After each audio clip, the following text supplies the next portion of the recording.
एक गांव में एक गधा और एक मुर्गा रहा करते थे। दोनों बहुत ही अच्छे मित्र थे।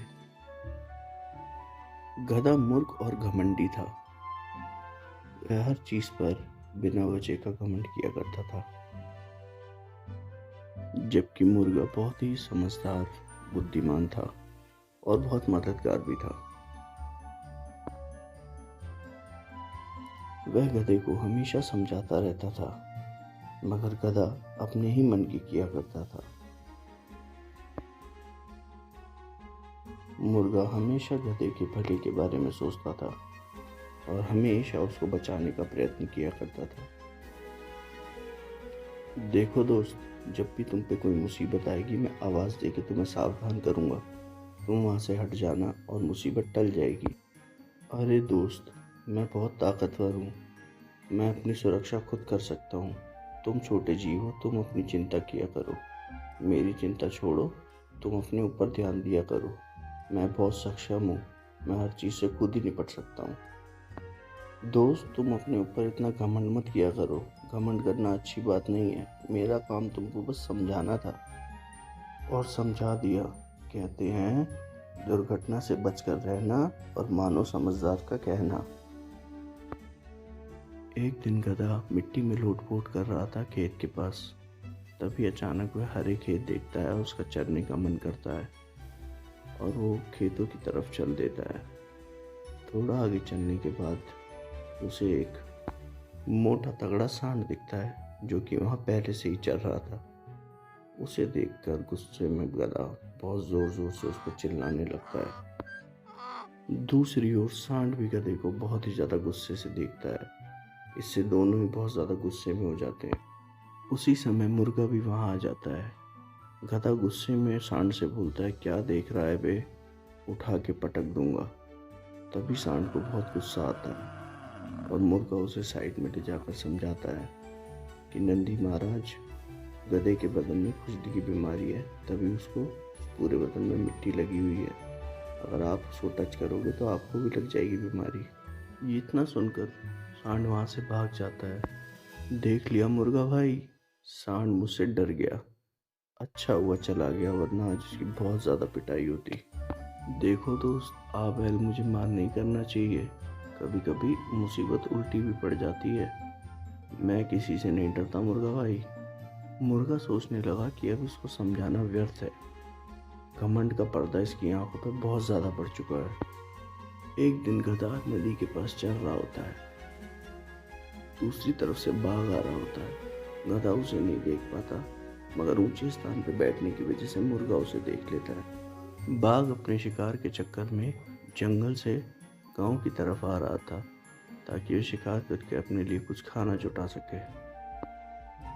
बाघ को देखकर मुर्गा जोर जोर से चिल्लाने लगता है और गधे के भी कान खड़े हो जाते हैं कि आखिर ये मुर्गा चिल्ला क्यों रहा है। मुर्गे की इतनी जोर से आवाज सुन के बाघ जंगल की तरफ वापस चला जाता है कि ये तो खतरे की घंटी है, अभी सारे गांव वाले आके मुझ पर हमला कर देंगे।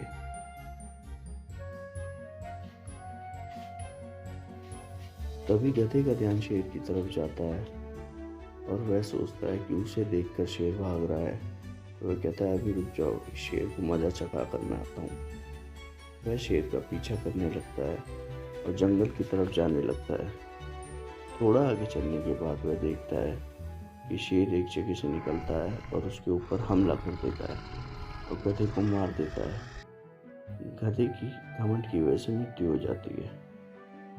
इस कहानी से हमें यह सीखने को मिलता है कि कभी भी अपने ऊपर घमंड नहीं करना चाहिए और बुद्धिमान की राय माननी चाहिए।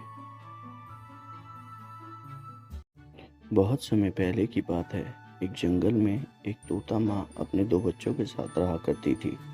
वह बहुत ही खुश रहते, लेकिन एक दिन उनकी खुशी को नजर लग गई। जब उन्होंने नीचे झांक कर देखा, एक आदमी पेड़ काट रहा था। तभी तोता माँ के बच्चे बोलते हैं कि माँ, आप उनसे जाकर रिक्वेस्ट करो कि हमारा घर ना उजाड़ें, वरना हम कहाँ रहेंगे। ये सोचकर तोता माँ नीचे बात करने जाती। तोता माँ लकड़हारे से पेड़ ना काटने की रिक्वेस्ट करती है, मगर लकड़हारा बोलता है, मुझे घर बनाने के लिए लकड़ी चाहिए, और वह उसको मना करके भगा देता है। और वो रोती हुई वापस आती है।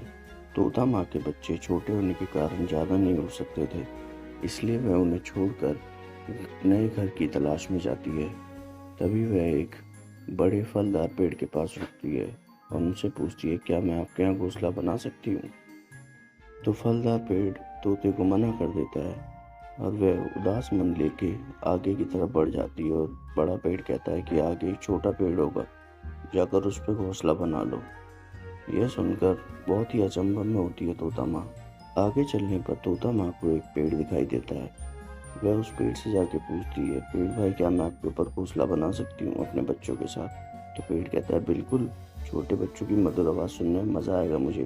तोता माँ जाकर अपने बच्चों को ले आती है और छोटे पेड़ पर आकर रहने लगती है और खाने की तलाश में जंगल की तरफ निकल जाती है।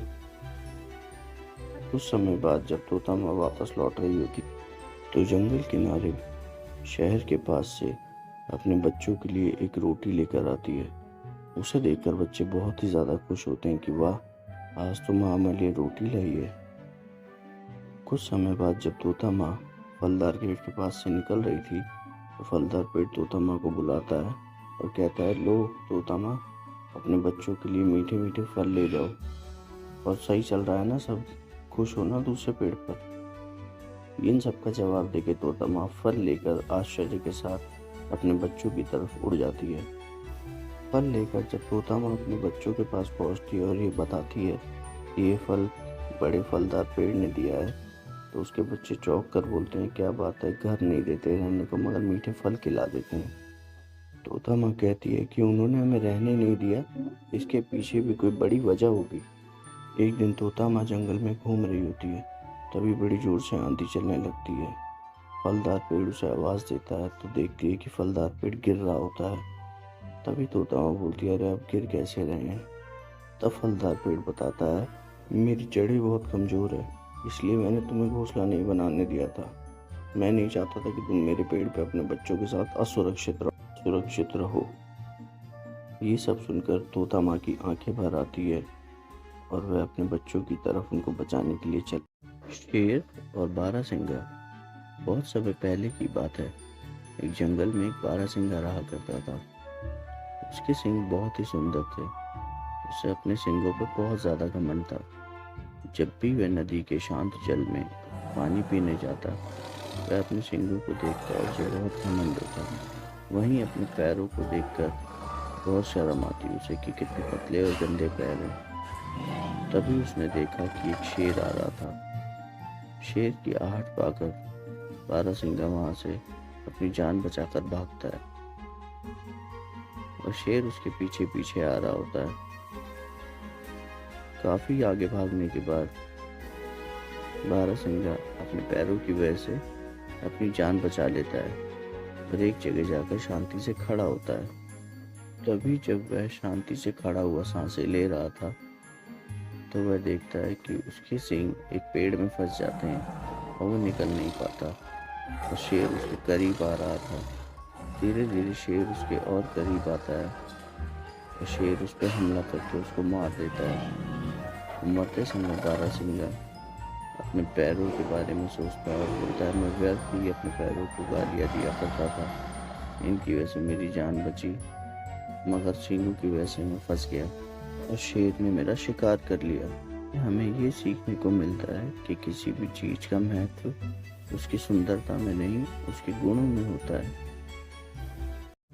एक जंगल में दो पेड़ रहा करते थे, बादाम का पेड़ और सेब का पेड़। बादाम का पेड़ बहुत ही घमंडी था, जबकि सेब का पेड़ बहुत ही ज़्यादा दयालु। बादाम का पेड़ कभी भी सेब के पेड़ से सीधे मुंह बात न करता, हमेशा अपने घमंड में रहा करता। एक दिन एक चिड़िया बादाम के पेड़ के पास उड़ती हुई जाती है और उससे कहती है, क्या मैं आपके ऊपर घोंसला बना सकती हूँ? तो बादाम का पेड़ कहता है, नहीं, कोई ज़रूरत नहीं है, तुम मेरे पेड़ को गंदा कर दोगी। तभी सेब का पेड़ कहता है कि बादाम भाई, ये हमारी प्रकृति का बहुत ज़रूरी हिस्सा है और ये बहुत अच्छा गाना भी गाती है। तो बादाम का पेड़ कहता है, तो तुम ही बनाने दो इसे घोंसला।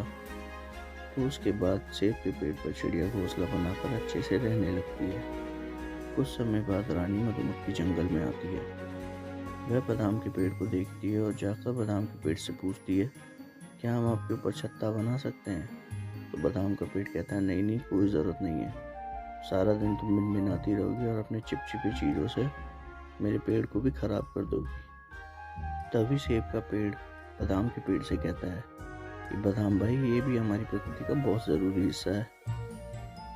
तो फिर बादाम का पेड़ कहता है, तो तुम ही बनाने दो ना अपने ऊपर घोंसला। उसके बाद से मधुमक्खियाँ अपना छत्ता बनाकर सेब के पेड़ पर रहने लगती है। कुछ समय बाद जंगल में एक लकड़हारा आता है, जिसे कि लकड़ियों की बहुत ज़रूरत थी घर बनाने के लिए। वह पहले सेब के पेड़ के पास रुकता है। तभी वह देखता है कि इस पर मधुमक्खी का छत्ता है। मधुमक्खियों के काटने के डर से वह आगे बढ़ जाता है और देखता है बादाम के पेड़ को। बादाम के पेड़ को देखते ही सोचता है, ये तो बहुत ऊंचा पेड़ है। उसे काटने लगता है। बादाम का पेड़ रोने लगता है और कहता है, बचाओ बचाओ। तभी सेब का पेड़ रानी मधुमक्खी को बुलाता है और कहता है कि बादाम के पेड़ को बचा लो।